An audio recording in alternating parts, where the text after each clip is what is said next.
Samsung Electronics released its estimated fourth quarter earnings on Tuesday. Though the figures fell slightly short of expectations, it was the highest operating profit and sales to date, mainly fueled by semiconductor sales. Our Hee-jun reports.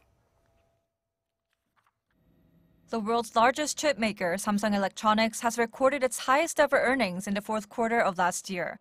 According to the firm's report on Tuesday, its estimated operating profit for the October-December period jumped 64% on-year to a record high of $14.1 billion.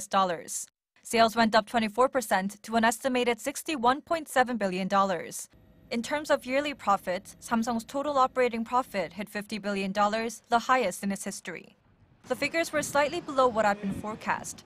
According to Yonhap Infomax, the South Korean tech giant was anticipated to post a quarterly profit of around $14.8 billion. Samsung did not reveal the performance details of its business divisions, but industry watchers say that although the company enjoyed the recovery of its mobile sector, the main driver of these record-high figures is the booming semiconductor division, which accounts for 65% of the profits.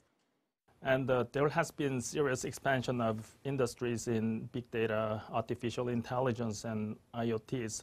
So thanks to a skyrocketing increase of demands for chips from these industries, Samsung had a great years for the last 2 to 3 years. Prospects for Samsung mainly depend on the memory chip market situation for this year and next year.